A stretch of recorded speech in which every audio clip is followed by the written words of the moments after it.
This course is brought to you by AppyPie as part of our Academy series.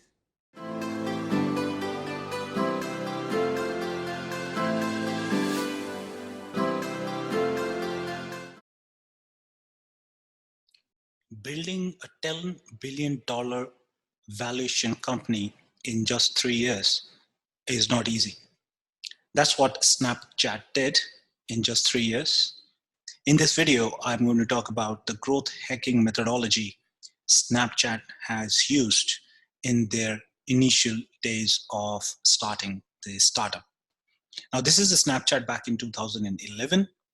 Let's go more in detail. Made by students, Snapchat is co-founded by Evan Spiegel, Bobby Murphy, and Reggie Brown. As a student, obviously, you know that there's a lot of funding limitation of resources, and things like that. But in just 3 years, its valuation reached $10 billion. That's like a really, really huge amount. Let's dig into how they reached that and what was the growth hacking techniques they have followed. Now, Snapchat, as of now, has many features: photo snap, video snap, chat, stories, discover, stickers, and so on.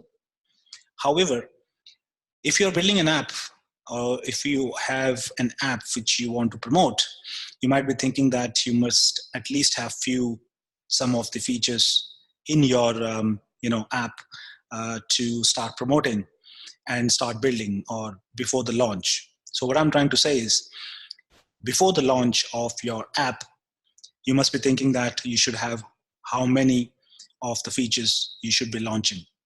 Now, what do you think that how many features Snapchat had at launch? So before launch, how many features they have introduced? Can you guess? The answer is just one: photo snap. And the reason for that is, we will go into a little detail about this, the launch strategy to avoid. If you're not aware of this, and if you are building the strategy for your own business, this is something you need to look at. Very interesting. Ideology. Let's say you have an idea here, okay, and then you have a big launch. So you think that you're going to do a big launch. So normally, I would say lots and lots of companies would go for a big launch, and thinking that, okay, a big launch is something that they're very happy about and they're very excited to launch the product. But making the product perfect by adding many features and polishing graphic in between is what is the essence of building really, really big company. Let's look into more detail about this. Now, let's say if you have the ideology of launching big, nobody will care. That is the more or less the people mentality, because you haven't actually tried enough to let users know, or you have not retained that much of users because you're just launching. Nobody will care how big launch or how much money you are spending. Obviously, for big launch, you will spend a lot of money on FB ads like Facebook ads, Google ads, and so much of offline strategies in marketing. And at the end, unfortunately, you'll see the company dies. Launch strategy, what I recommend, or what is actually the recommendation or advice by very, very successful experts, or the companies who have made really, really big, that you have the idea, you launch one feature at a time. Okay, just one feature. So in Snapchat, the growth hacking technique was like launching just one feature, which was photo snap. Okay, and have a very casual launch. Like casual launch, what it means is, like, within your friend circle, within the network, within the social media, within your LinkedIn connections network, or if you are friends and family, that is a casual launch, okay? Because you're not going to spend lots and lots of money on that. Moving on to once you have reworked on that one feature, thanks to your user feedback. So whatever users you have, or within the friend circle or within the network, try to analyze the matrix. Till this time, there is no new feature happening. Okay. Second, the same feature needs to be having a new version of the same feature. That means release new version of the same feature. Now, you must have seen that a lot of companies, they release their beta version of the app, and then they have like 3-4 months before they'll actually launch the new version. So you have 2 stages of actually launching your the feature of your app. All right. Then, if the product is good and it has a good retention rate, that means users are coming back and using it, then you can actually go ahead with the new feature.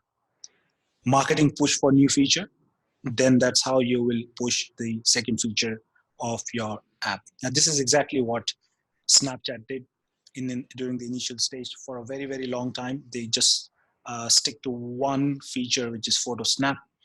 And then they have the strategy in place, which actually worked really well in their favor.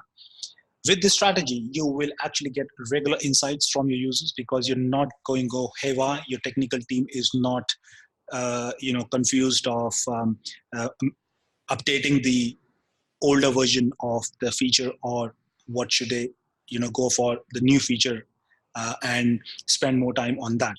All right. So your regular insights from your users is very, very important during the initial stage, and spending the right amount of time so that you are not spending half of the time on the the very first feature and then half of the time on developing the new feature. Okay, it takes a lot of time developing the feature to especially for the technical team. So if you spend the right amount of time to just nail each feature so that it is accepted in the market within the community or the people for the initial days, you're not spending a lot of dollars. So you spare dollars by not developing useless features. That is again a very important factor, because you will be spending a lot of money without knowing that whether your app is going to actually work or if people are going to actually accept that. Spare dollars by not buying any of the ads, no paid ads at all, and having good retention rate should be the ideology. Now, this is that's how the Snapchat has worked on that. As I said, working on the only one feature, which is the backbone of your app. Now let's look at the second one. So Snapchat, what they did has actually in between they struggled, and let's look at this, use your weakness. So if you have any bugs or anything that people have not accepted, or maybe people are using it badly, then that weakness can be actually turned into strength. And that exactly Snapchat did. Let's have a look at that. So they have this photos to be, to be taken, and then it gets stored for a day, for 24 hours. But what happened, the problem started to evolve, that people started to take the screenshots of those the pictures, which is a little bit of a privacy issue. But what Snapchat did, and initially they had no idea for preventing screenshots from happening, because obviously you can't control public. However, the users understood that quickly and made a huge number of screenshots, which was uncontrollable. But instead of fighting against it, that means a weakness, they have turned into a strength. Soon after, screenshot actually became a feature. Now let's look at it. So anyone who's taking a screenshot, it will notify that someone has taken a screenshot of your snap, and they turned the app into more playful game. Okay, so what they did, that even they were awarding trophies for screenshotting your friends' snaps, and that's how screenshotted 50 snaps, they get a trophy. But the you will get a notification that a screenshot has been taken, which actually is not, so it's something to do with the privacy issue, and that's how they have sorted out this problem. Going ahead, the third is find a signature. So let's look at what exactly they did. Now, having an image with the text was another feature they had, and anywhere on the web, if it was coming, as any image coming up as with the, let's say, a signature just like this. So house party,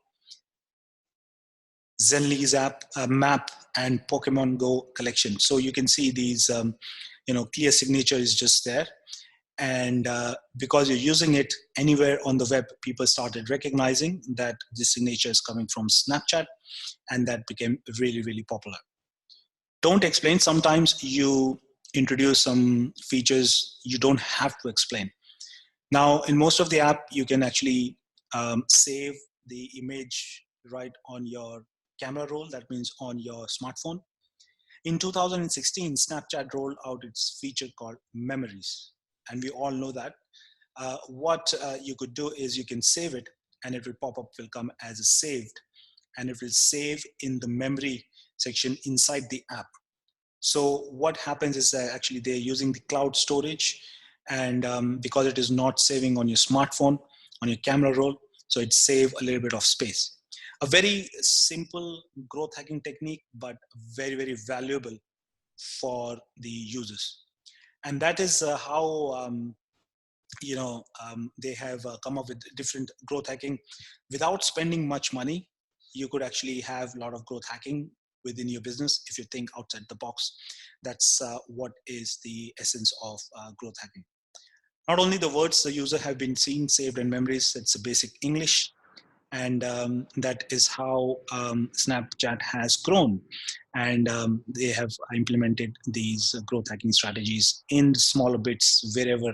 But coming back to the earlier point I made is that the retention and the users are actually accepting and liking, and they're coming back and using your app or your platform again and again, is what you'll be needing or you'll be focusing on for the initial days if you are just starting off. Okay, so this is it for Snapchat hack. I hope you liked it.